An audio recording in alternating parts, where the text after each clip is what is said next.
And welcome back, Marshawn Alonio here, your favorite shift relationship strategist, where I help Black Christian women that are sick and tired of being sick and tired. Now, the way that I help you to stop being sick and tired is for you to understand exactly who you are, because that is going to be the number one way to stop attracting the same guy over and over and over again.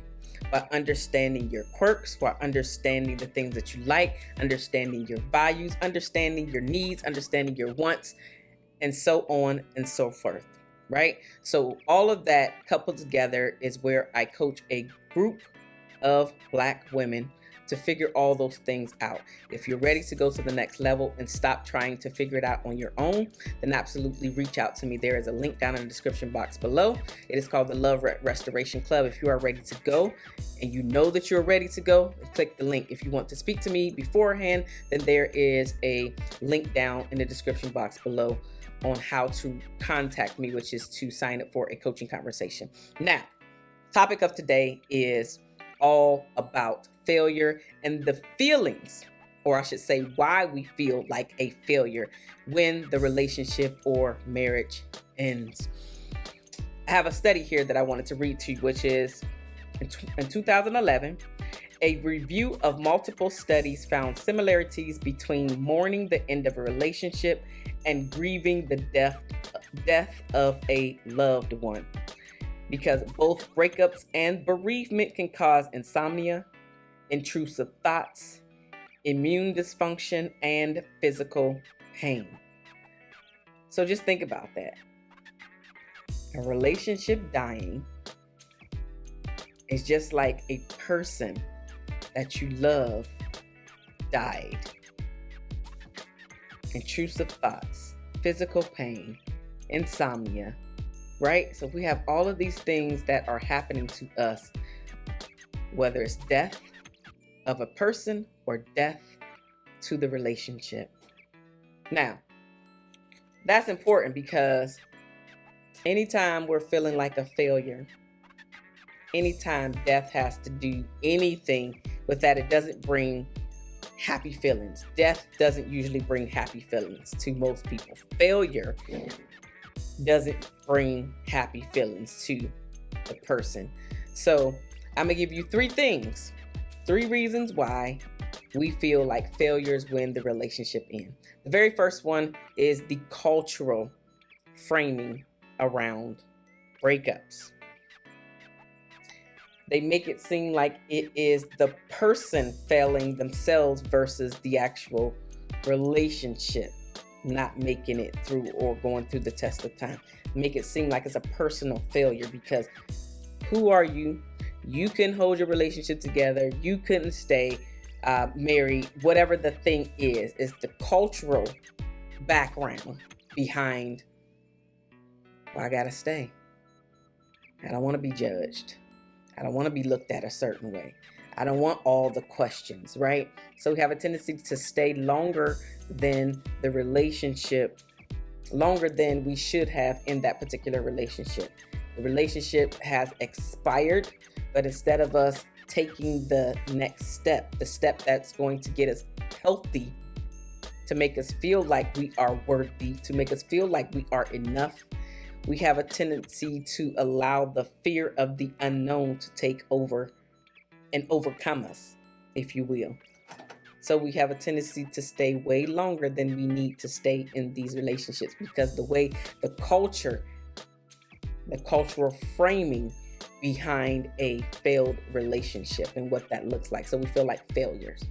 The second thing is that our idea of what we had planned for our life, the man, the child, the dog, the house, the cars, the life and lifestyle that we had planned out is now all shattered. And it is a death of a lot of things. Like there is the death of any possibility, at least with that person, having any more children.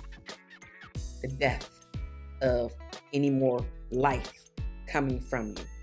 The death of anything that you two had together, like any homes, any cars, any bank bank accounts, any financial anything together.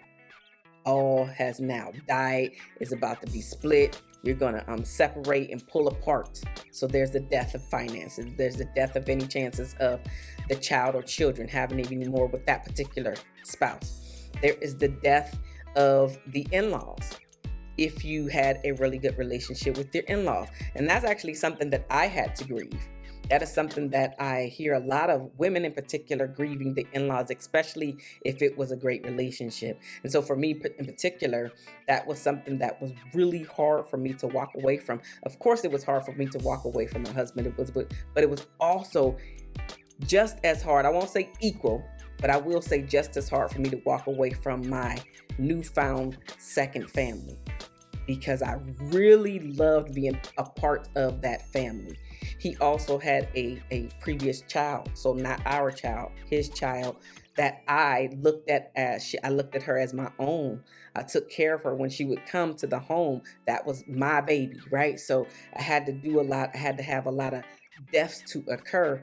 And I have to say, and I apologize to my stepdaughter, well, I guess I should say ex-stepdaughter at this point, but I had to apologize to her many years later because I was young and I didn't really know how to navigate that relationship. And so in order for me and my sanity to be good, I had to even split from her. And that all of that was really tough. Yes, the marriage and walking away from the marriage was tough, but even the extended family, his extended family, was really tough to walk away from. His daughter was really tough to walk away from. So there's a lot of death that happens and you feel like a failure, right? There was also the death of me in particular. There was also the death of me not breaking the generational curse of divorce and the stigma in my own family, in my own generation, right? Grandma, mom, me. And actually, I can even say great. So great, grandma, mom, me. So I wanted to break it. It didn't happen. So it was a lot of death that happened with when you're specifically a marriage, but sometimes people join their lives before they're married. And so they're dealing with some of the same deaths, right? The life that you wanted to build together, the vision and the vision for your future that the two of you had is dying, is dead. It's because it's not going to happen. It's not going to come to fruition. So all of your ideas about your life and your lifestyle is now shattered. The third and final piece, and why we feel like a failure, once we start to come to the acceptance stage that this relationship or marriage is over, now we are grappling with the idea of the unknown settling in. And now it's like, ooh, wait a minute. So not only am I not going to see this person every day, we're no longer building a life together, we're no longer sharing expenses. Now we're no longer sharing children together under the same roof. So now one or both of us now have to adjust to what this new life is going to look like, not only for me, but now for my little ones. How are they going to adjust? How are they going to settle in? How are they going to deal with the news of me and dad not being together anymore? Right? And there could be the feeling of nobody else is going to want me because of fill in the blank. Whatever the reason. You got too many kids. You got too much debt. You got whatever. Nobody's going to want you, which is not true. Just so we're clear, that's not true. But it's just the fear of the unknown. Where am I now going to stay? Where are we going to move? Are we going to be safe? Is my kids going to be safe? Like just all of these things about your safety, about your security, because even though you knew that things needed to change, you needed to change the environment, you needed to really get back to loving yourself, owning yourself, respecting yourself, even though you know all of that. Even with you knowing all of that, you still know who you're dealing with under the roof that you're dealing with this person and the crap that they bring to the table. You know that stuff. This moving out, this breaking up, this divorce, this is all unknown territory for you. So we feel like failures. Society has made us feel that way. You, me, innately take these things on because for something from your ideas that you had is now shattered. And so now you are taking on ownership of you being a failure because things didn't work out. And then the unknown. I'm scared. That fear is coming up, it's bubbling up to the surface. And guess what? The fear can be so much that you decide, I'm just going to stay a little bit longer and deal with fill in the blank. I'm just going to stay a little bit longer because that unknown terrifies you. The unknown terrifies you. And so instead of being terrified, I'm just going to deal with said stuff. Just a little bit. Not much, but a little bit. Till I figure this thing out. Till I get some more money. Till the economy gets better. Until the whatever.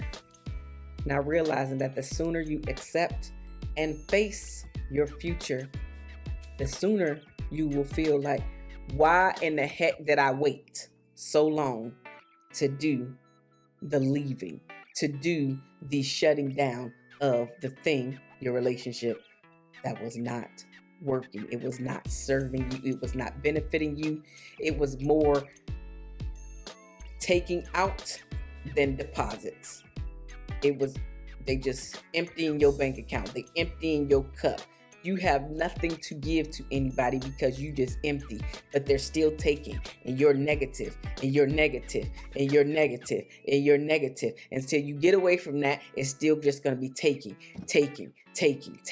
And as soon as you cut the cord and walk away, that's when the deposits start. That's when your self-esteem increases. That's when your self-confidence feels better. That's when you shed dead weight. Literally, you shed dead weight in the form of releasing all of that stress that you had on you. So have you ever noticed when somebody leaves their spouse, man, woman, whatever, doesn't matter. The person that was taken the most in the relationship, you can tell by just giving them a few months up to a year, and then they're back to their old self. That weight, physical weight that I mentioned, is usually gone. They look so much healthier. They look so much more vibrant. They look so much happier. They laugh a lot more. They're funner to be around and with. They're more positive. They're bringing more to the table. And they're starting to really fully understand who they are on a level that you've never seen them. It's because they knew that they gave all that they could give in that relationship. They did everything that they knew to do. They gave their heart full. They kept getting trampled over, but they didn't let that stop them. And now that they shed that dead weight in the form of a person, in the form of that extra person that they were carrying, they look so much better. So that's why we feel like a failure. And guess what? You're not alone. So if you want to stop feeling like you're alone, especially if you are a Black woman that looks like me who is ready to take the jump to stop being sick and tired, and you know that you want some help getting from where you are today so you can just really see yourself flourishing in 3 months, 6 months, and a year by just working on you, starting your healing journey.